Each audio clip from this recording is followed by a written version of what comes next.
चुनाव से पहले दक्षिण कश्मीर में 2 आतंकी हमले हुए। दूसरा हमला हुआ है शोपियां में, जहां पूर्व सरपंच की गोली मारकर हत्या कर दी गई है। पूर्व प्रधान एजाज अहमद बीजेपी से जुड़े थे। लेकिन 2 घटनाएं हुई हैं, अनंतनाग में और शोपियां में, और ये दोनों घटनाएं ठीक चुनाव से पहले, वोटिंग से पहले हुई है। 2 आतंकी हमले दक्षिण कश्मीर में।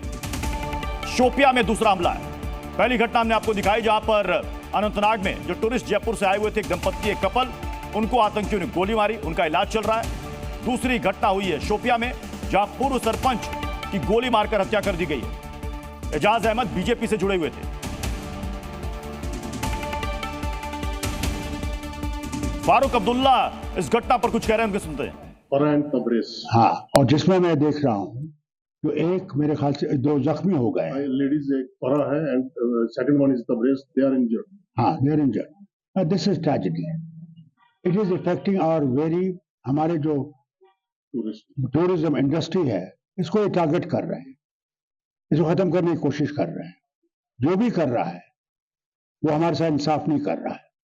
इसे मैंने कहा कल भी कि जब तक ये टेररिज्म बंद नहीं हो सकता होगा, तब तक कोई बातचीत हमारे पड़ोसी से नहीं होगी।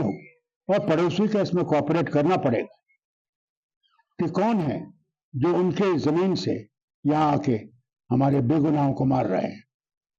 ये बहुत जरूरी है, और मैं जरूर इंटरनेशनल प्रेशर भी इन पर चाहता हूं लगाया जाए कि इन्वेस्टिगेशन एजेंसी बाहर की हो, तो इन्वेस्टिगेट करें कि ये क्यों हो रहा है और किस लिए हो रहा है, क्या और बेगुनाहों को क्यों मारा जा रहा है।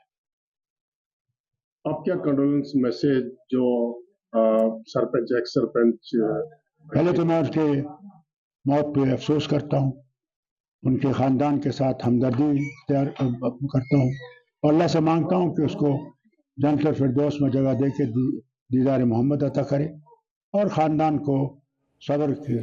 तो फारूक अब्दुल्ला को आप सुन रहे थे, वो कह रहे थे कि ये घटना से उन्हें काफी दुख पहुंचा है। उन्होंने कहा कि ये टूरिज्म इंडस्ट्री में एक डर, एक खौफ पैदा करने की साजिश है। उन्होंने कहा कि जम्मू कश्मीर से आतंकवाद पूरी तरह से खत्म नहीं हुआ है, लेकिन इसको लेकर उन्होंने एक बार फिर से दोहराया कि हमें बातचीत जारी रखनी चाहिए। यानी कि उनका इशारा पाकिस्तान की तरफ था।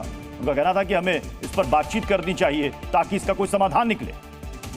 विनय पंत जयपुर से, और हमारे साथ हैं खालिद जो कि श्रीनगर से इस वक्त हमें ज्वाइन कर रहे हैं। खालिद, ये बताइए कि अभी उस दंपत्ति की हालत कैसी है? देखिए, जो पुरुष इसमें, जो कपल में जो मेल था, उसका ऑपरेशन चल रहा है और वो स्टेट हॉस्पिटल में उसको भर्ती किया। उसकी हालत थोड़ी गंभीर है, लेकिन जो उनके साथ उसकी दंपत्ति थी और महिला थी, वो स्थिर है, उसकी हालत स्थिर है। उसकी बीती रात ही उसको ऑपरेट किया गया था, उसके कंधे पे गोली लगी थी और वो अभी हालत उसकी ठीक है। लेकिन ये दोनों जो घटनाएं हुई हैं, उसके बाद जो बह पैदा हुआ है दक्षिणी कश्मीर में, उससे काफी जो है चिंतित हो गए हैं, खासकर जो पर्यटन उद्योग से जुड़े हुए लोग हैं। क्योंकि इस वक्त अगर हम बात करें कश्मीर की, लाखों की तादाद में पर्यटक यहाँ पर पहुंचे हुए हैं और रिकॉर्ड तोड़ पर्यटन हमने पिछले साल भी देखा, और इस बार भी उम्मीद की जा रही थी कि सारे रिकॉर्ड्स तोड़ देगा। और पहलगाम जैसा पर्यटन स्थल जो समर्स पे बहुत ही ब्लूम पे होता है, वहां पर ये घटना होना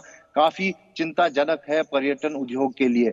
साथ ही साथ अगर मैं इस घटना से पूर्व सरपंच की घटना जोड़ूं, तो ये एक पॉलिटिकल वर्कर की हत्या होना, ये भी एक चिंता का विषय है। क्योंकि 25 तारीख को जो है अनंतनाग और शोपियान इलाका जो है जी खालिद, टूरिस्टों को इससे पहले इस तरीके से टारगेट कभी नहीं किया गया। बिल्कुल, ये पहली तरह की ये घटना है जो देखने को मिली है। हालांकि भीड़ भाड़ में कई बार श्रीनगर में ग्रेनेड्स हुए हैं, जो हमने कवर भी किए हैं, देखे गए हैं, जिनमें पर्यटक जो है हताहत हुए थे। लेकिन इस तरह से टारगेटेड पर्यटकों पे हमला जो है पहली बार देखने को मिला है, वो भी ऐसी जगह पे जो बहुत ही ब्लूम रहता है पर्यटकों से, पहलगाम, और वहां पर इस तरह का हमला होना तो कहीं ये सीजन ही है, ये सीजन ही, इसी सीजन में लोग वहां पर जाते हैं घूमने के लिए। हमारे साथ विनय पंत भी इस वक्त जुड़े हुए हैं जयपुर से।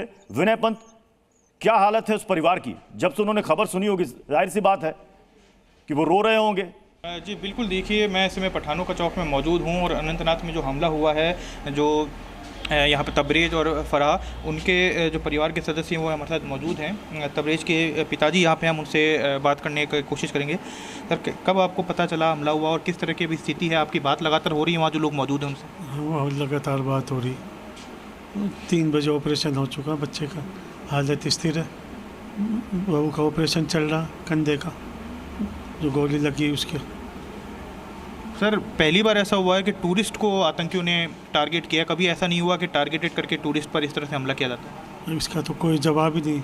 इसका जवाब तो क्या दे, गवर्नमेंट देगी इसका जवाब। तो कहते आओ, या मोदी सरकार कहती आओ, या सब अब सब सुरक्षा देंगे, सब कुछ देंगे, मगर ऐसा कुछ नज़र नहीं आया। अब तो यही रिक्वेस्ट है मोदी जी से कि आतंकवादी को छोड़ा ना जाए किसी भी तरीके से। मोदी सरकार सबसे अच्छा काम करी, मगर हम अभी भेजने के लिए वहाँ करा जाए श्रीनगर। मियाँ बीबी को टिकट नहीं मिली, हम वहाँ जाना चाहते, मगर ना यहाँ की गवर्नमेंट से ना उधर से कोई।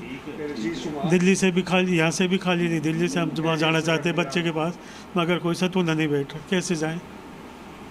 बिल्कुल, देखिए तबरेज़ की मदर भी यहाँ पे हैं। हालांकि उनकी स्थिति आप देख सकते हैं, अभी बात करने की स्थिति में वो नहीं हैं। और परिवार में आप इस तरह से देखते हैं जो लगातार जो इनके रिश्तेदार हैं, आसपास रहने वाले जो लोग हैं, वो यहाँ पे आ रहे हैं इनको संभालने के लिए, और सभी आश्वासन भी उनको दे रहे हैं कि वहाँ पे इलाज जो है वो जारी है।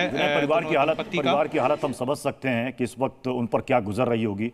हम दुआ करेंगे और सारे लोग दुआ कर रहे हैं कि जल्द से जल्द ये लोग स्वस्थ हो जाए। बहरहाल बहुत बहुत शुक्रिया हमारे साथ जुड़ने के लिए खालिद और विनय, आप दोनों का। जी न्यूज़।